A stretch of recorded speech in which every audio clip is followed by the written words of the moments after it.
பல வகையான அதிசயங்களும் மர்மங்களும் நிறைந்ததுதான் அமேசான் காடுகள். நாம நினைச்சு கூட பார்க்க முடியாத அளவுக்கு உயிரினங்களும் விலங்குகளும் அங்க வாழுது. பல கொடூரமான மிருகங்கள் அங்கு இருந்தாலும் மனிதர்களும் அங்கு வாழ்ந்து வராங்க. கொடூரமான விஷமேறிய பாம்புகள் மற்றும் பூச்சிகளுக்கிடையே அவங்க எப்படி வாழ்றாங்க?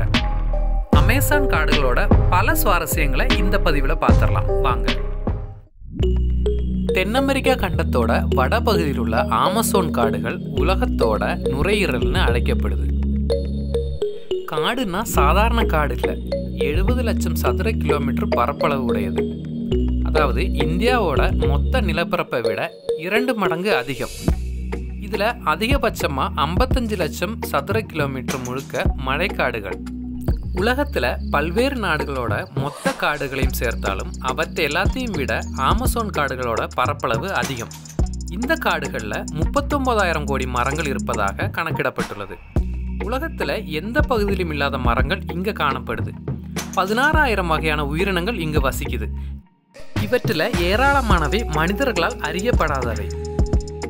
Brazil, Peru, Bolivia, Colombia, Venezuela, Guyana, Suriname, French, Ecuador ஆகிய 9 நாடுகளில் பறந்து விரிந்து கிடக்குது ஆமசோன் காடுகள். இந்த காடுகளோட பெரும் பகுதி பிரேசில் நாட்டில் வியாபித்து கிடக்குது. இங்கு ஏராளமான வினோத பறவைகள், பூச்சி வகைகள், விலங்குகள், 200 வகையான கொசுக்கள், இரத்த காட்டேரி வவ்வால்கள், கொடிய விஷம் கொண்ட பாம்புகள் என நாம் இதுவரை பார்த்திராதவை இந்த காடுகளில் உலா வருது. இதனால் அவற்றை என்ன பெயரிட்டு அழைப்பது என்று கூட தீர்மானிக்க முடியலை. இங்குள்ள நதிகளில் காணப்படும் ஈல் என்ற ஒரு வகை மீன் தன் உடலில் உள்ள மின்சாரத்தை பாய்ச்சி மனிதர்களை கொல்லும் தன்மை கொண்டது. பூமியில் உள்ள பறவைகளோட 5ல் 1 பங்கு பறவைகள் இங்குதான் வசிக்கின்றன. அனகோண்டா போன்ற பெரிய பாம்புகளும் இங்குதான் உள்ளது. பூமத்திய ரேகை பகுதியில் அமைந்திருக்கும் இந்த ஆமசோன் காடுகள் ஆண்டு முழுவதும் மழை பெய்து கொண்டே இருக்கும். இந்த காடுகள் வழியாக ஆமசோன் ஆறுகள் பாய்கிறது. காடு முழுவதும் அடர்த்தியான மரங்கள் என்பதால தரையில பெரும்பாலான பகுதிகள் சூரிய வெளிச்சத்தை பார்த்ததே இல்லை. கணக்கில் அடங்காத இயற்கை வளங்கள் இங்கு கொட்டி கிடக்கின்றன.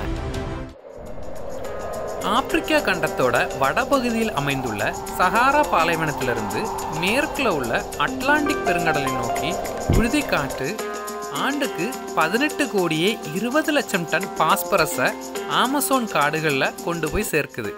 இது அங்குள்ள தாவரங்கள் வளர பெரிதும் உதவியாக இருக்கு. முன்காலங்களில் ஆமசோன் பகுதி முழுவதும் வனமாகவே இருந்தது. சுமார் 13,000 ஆண்டுகளுக்கு முன் அங்கு மக்கள் குடியேற தொடங்கினதா வரலாற்று ஆய்வாளர்கள் கூறுறாங்க. ஆமசோன் பகுதியில் வசிப்பவர்கள் 60% பேர் பூர்வீக பழங்குடியினர்.